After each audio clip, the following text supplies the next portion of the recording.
കുറേ ദിവസമായി നമ്മുടെ കുട്ടി വോൾ പോസ്റ്റേഴ്സ് ചെയ്യാൻ പറയുന്നത്. അപ്പൊ ഇന്നത്തെ വീഡിയോ അതായാലോ. നമ്മുടെ ഹിഡൻ ഗിഫ്റ്റ് സീരീസിലെ ലാസ്റ്റ് വീഡിയോ ആണ് ഇന്ന്. അപ്പൊ ആരും മിസ് ചെയ്യണ്ട.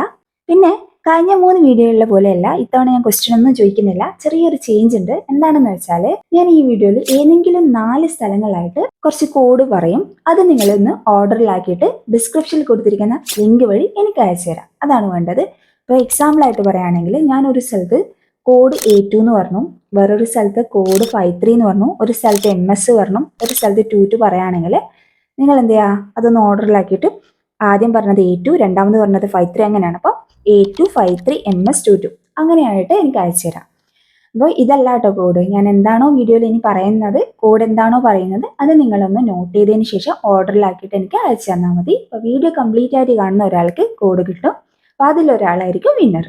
ഇനി നമുക്ക് നേരെ വോൾ പോസ്റ്റേഴ്സ് ചെയ്തെടുക്കാം. അപ്പോൾ ലൈക്ക് ചെയ്യാൻ മറന്നവർക്ക് വേഗം പോയി ലൈക്ക് ചെയ്തോളി. അതേപോലെ സബ്സ്ക്രൈബ് ചെയ്യാത്തവരുണ്ടെങ്കിൽ സബ്സ്ക്രൈബ് ചെയ്ത് കൂടി ഒന്ന് സപ്പോർട്ട് ചെയ്യണേ. വോൾ പോസ്റ്റേഴ്സ് ചെയ്തെടുക്കാൻ വലിയ പണിയൊന്നുമില്ല. ആദ്യം നമ്മൾ ഇഷ്ടമുള്ള സൈസിൽ കുറച്ച് പേപ്പേഴ്സ് ഒന്ന് കട്ട് ചെയ്തെടുക്കാം. എന്നിട്ട് ഇഷ്ടമുള്ള ഡിസൈൻ അതിലേക്ക് വരച്ചു കൊടുക്കാം, എഴുതി കൊടുക്കാം, എന്ത് വേണമെങ്കിൽ ചെയ്യാം. ഇനി റെഫറൻസിന് വേണമെങ്കിൽ ഗൂഗിളിലോ അല്ലെങ്കിൽ പിൻട്രസ്റ്റിലൊക്കെ പോയി കഴിഞ്ഞാൽ ഇഷ്ടംപോലെ റെഫറൻസ് ഇമേജസ് കിട്ടും. അത് വെച്ചിട്ട് നമുക്ക് ചെയ്തെടുക്കാൻ പറ്റും. ഞാനിവിടെ ഐവറി ഷീറ്റിലാണ് ചെയ്തെടുക്കുന്നത്. അപ്പോൾ കുറച്ച് ഐവറി ഷീറ്റ് ഞാൻ കട്ട് ചെയ്തെടുത്തിട്ടുണ്ട്. ഐവറി ഷീറ്റ് തന്നെ വേണമെന്നൊന്നുമില്ല. നമുക്ക് A4 ഷീറ്റോ അല്ലെങ്കിൽ നോട്ട്ബുക്കിലെ പേപ്പേഴ്സൊക്കെ വെച്ചിട്ട് ചെയ്തെടുക്കാൻ പറ്റും. അപ്പോൾ നമ്മുടെ ഫസ്റ്റ് കോഡ് എന്ന് പറയുന്നത് LC ലെറ്റേഴ്സാണ്, 2 ലെറ്റേഴ്സാണ് LC. പിന്നെ നമ്മളിപ്പോൾ നോട്ട്ബുക്കിലെ പേപ്പേഴ്സൊക്കെ പോലെയുള്ള കട്ടി കുറഞ്ഞ പേപ്പേഴ്സിലാണ് ചെയ്തെടുക്കുന്നതെങ്കിൽ പെയിൻറ് ചെയ്യുന്ന ടൈമിൽ ഓവറായിട്ട് വാട്ടർ നമ്മുടെ പേപ്പറിലാവാതെ ശ്രദ്ധിച്ചാൽ മതി.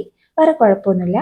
ബ്രഷ് വെച്ച് ഞാനിവിടെ പിങ്ക് കളറിലുള്ള ഒരു ഹേർട്ട് വരച്ചെടുത്തിട്ടുണ്ട്. അതിന് ചുറ്റും ഞാൻ ലൈറ്റ് പിങ്കിൽ ചെറിയൊരു ഡിസൈനും കൊടുത്തിട്ടുണ്ട്. ഇതാണ് ഞാൻ ഫസ്റ്റ് ചെയ്തെടുത്തത്. നെക്സ്റ്റ് ഞാൻ ചെറിയൊരു പേപ്പർ പീസ് എടുത്തിട്ട് അതിൽ ലൈറ്റായിട്ടൊന്ന് കളർ കൊടുക്കുന്നുണ്ട്. ശേഷം അതിൽ കുറച്ച് ട്യൂലിപ്പ് ഫ്ലവേഴ്സ് വരച്ചു കൊടുക്കുന്നുണ്ട്.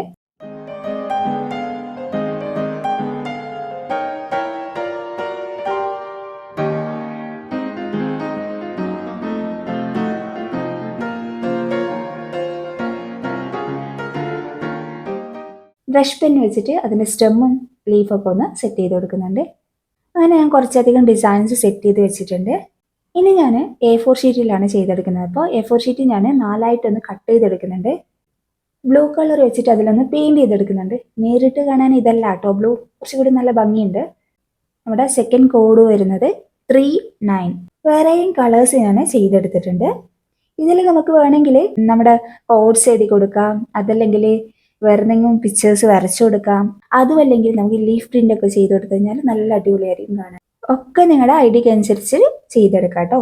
യെല്ലോ കളർ പെയിന്റ് ചെയ്ത പേപ്പറിൽ ഞാൻ ഹാഫ് ലീഫ് പ്രിന്റ് ചെയ്തെടുക്കുന്നുണ്ട്. പക്ഷെ എനിക്ക് കാര്യമായിട്ട് അങ്ങോട്ട് ഇഷ്ടമായില്ല, കളയാനും തോന്നുന്നില്ല. അപ്പോൾ ഞാൻ അതിൽ എന്തൊക്കെയോ ചെയ്ത് കൂട്ടിയിട്ടുണ്ട്. അവസാനം ഈ ഒരു ലുക്കിൽ എത്തിയിട്ടുണ്ട്. മുന്നത്തെ കമ്പയർ ചെയ്യുമ്പോൾ ഇതാണ് ബെറ്റർ. വീണ്ടും ഞാൻ ഐവറി ഷീറ്റിലേക്ക് തന്നെ പോയി നല്ലൊരു അക്രിലിക് മാർക്കർ എടുത്തിട്ടുണ്ട്. അത് വെച്ചിട്ട് ഞാൻ ഇതിൽ ചെറിയ കോട്ട് എഴുതി കൊടുക്കുന്നുണ്ട്. ഈ ആവശ്യത്തിൽ സ്റ്റാർട്ട് ചെയ്തതായിരുന്നു. പക്ഷെ പകുതിക്ക് എത്തിയപ്പോൾ മാർക്കർ ചെറുതായിട്ടൊന്ന് ചതിച്ച് കളർ അത്രയ്ക്ക് അങ്ങോട്ട് വരുന്നില്ല. ഡുവൽ ടിപ്പുള്ളതുകൊണ്ട് ഓപ്പോസിറ്റ് സൈഡ് വെച്ചിട്ട് അഡ്ജസ്റ്റ് ആക്കി. വൈറ്റ് മാർക്കർ വെച്ച് ചെറുതായിട്ടൊന്ന് വരകളൊക്കെ ഇട്ട് കൊടുത്തപ്പോൾ അത് ഒന്നുകൂടി ഒന്ന് സെറ്റായി വന്നിട്ടുണ്ട്. നമ്മുടെ തേർഡ് കോഡ് K2. പിന്നെ നിങ്ങളുടെ കയ്യിൽ ഐവറി ഷീറ്റിൻ്റെ ഇഷ്യൂ ഉണ്ടെങ്കിൽ നിങ്ങൾക്ക് എന്ത് ചെയ്യാം, ഇതേപോലെ കട്ടിയുള്ള പേപ്പേഴ്സ് ഇല്ലാന്ന് പറഞ്ഞ് വിഷമിക്കേണ്ട ആവശ്യമില്ല. നമുക്ക് വേണമെങ്കിൽ എന്തെങ്കിലുമൊക്കെ വാങ്ങിക്കഴിഞ്ഞാൽ ചിലപ്പോൾ കവർ ഉണ്ടാവും, വൈറ്റ് കവർ ഉണ്ടെങ്കിൽ അത് യൂസ് ചെയ്താൽ മതി. അതല്ലെങ്കിൽ നമുക്ക് പിന്നെ നമ്മുടെ സോപ്പ് വാങ്ങിക്കഴിഞ്ഞാൽ അതിൻ്റെ ഉള്ളിൽ ഒരു വൈറ്റ് പീസ് ഉണ്ടാവും, വൈറ്റ് പേപ്പർ ഉണ്ടാവും. അത് വെച്ചാലും നല്ല അടിപൊളി പേപ്പർ ആയിരിക്കും. അതിന് ഒരു side glossy type, opposite side നോർമലും ആയിരിക്കും. അപ്പോൾ നോർമൽ സൈഡിൽ ഇതേപോലെ ചെയ്തെടുത്താൽ മതി. ഈ വൈറ്റ് മാർക്കർ പൊളിയാട്ടോ. നമുക്ക് ഇങ്ങനെയുള്ള അവസരങ്ങളിലൊക്കെ യൂസ് ചെയ്യാൻ പറ്റിയ അടിപൊളി സംഭവമാണ്. ഈ വൈറ്റ് മാർക്കർ ഞാൻ ഫ്ലിപ്കാർട്ടിൽ നിന്ന് വാങ്ങിയതാണ്. 3-4 പീസൊക്കെ ഒരുമിച്ച് വാങ്ങും, നമുക്ക് നല്ല ചെറിയ റേറ്റിൽ കിട്ടും. ഇതിൻ്റെ ലിങ്ക് ഞാൻ സൈഡിൽ കൊടുക്കാം. നമ്മൾ ചെയ്യുമ്പോൾ എല്ലാ സാധനങ്ങളും യൂസ് ചെയ്യണമെന്നാണല്ലോ, അതാണല്ലോ അതിൻ്റെ ഒരു ഇത്. അപ്പോൾ ഇനിയുള്ള കലാപരിപാടികൾ ബ്രഷ് പെൻ വെച്ചിട്ടാവാം. ഒരു ചെറിയൊരു പേപ്പർ പീസ് എടുത്തിട്ട് അതിൽ എനിക്ക് തോന്നുന്ന തരത്തിൽ 2-3 ഫ്ലവേഴ്സ് വരച്ചു കൊടുക്കുന്നുണ്ട്. ഇഷ്ടമുള്ള കളേഴ്സൊക്കെ യൂസ് ചെയ്യാം.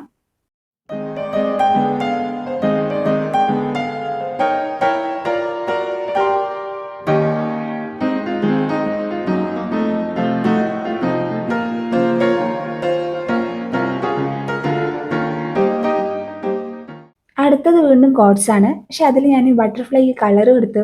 അതെനിക്ക് അത്രയൊക്കെ അങ്ങോട്ട് ഇഷ്ടമായില്ല. ഇനിയൊന്നും ചെയ്യാനും പറ്റില്ല, തൽക്കാലം അത് അങ്ങനെ തന്നെ യൂസ് ചെയ്യാം.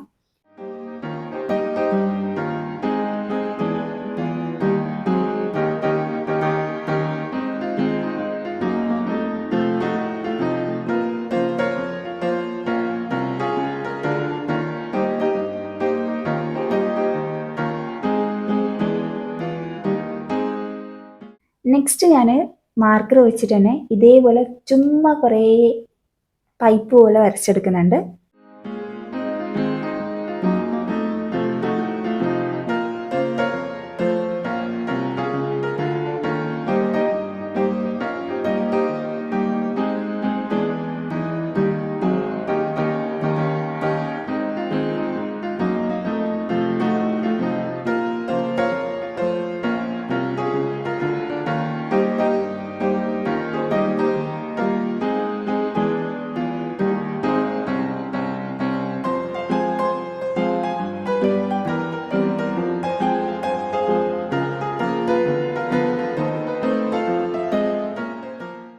ചെറിയ കോഡ്സ് ഒക്കെ ഒന്ന് എഴുതി അതിനൊന്ന് സെറ്റ് ആക്കുന്നുണ്ട്.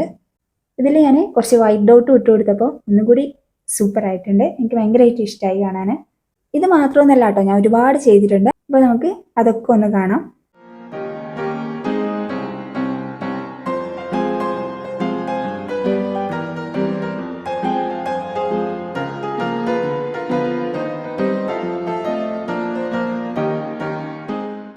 പിന്നെ നമ്മൾ കോഡ് അയക്കേണ്ട ലാസ്റ്റ് ഡേറ്റ് എന്ന് പറയുന്നത് മെയ് 3 കേട്ടോ, അത് മറക്കണ്ട. അപ്പോൾ ഇഷ്ടമായാലും ലൈക്ക് ചെയ്യാനും അതേപോലെ ഫ്രണ്ട്സിനൊക്കെ ഒന്ന് ഷെയർ ചെയ്യാനും. പിന്നെ നമ്മുടെ ലാസ്റ്റ് കോഡ് എന്ന് പറയുന്നത് കോഡ് 1B. പിന്നെ സബ്സ്ക്രൈബ് ചെയ്യാത്തവരുണ്ടെങ്കിൽ സബ്സ്ക്രൈബ് ചെയ്തോടി ഒന്ന് സപ്പോർട്ട് ചെയ്യുക. അപ്പോൾ പുതിയൊരു വീഡിയോ ആയിട്ട് വരുന്നത്, ബൈ.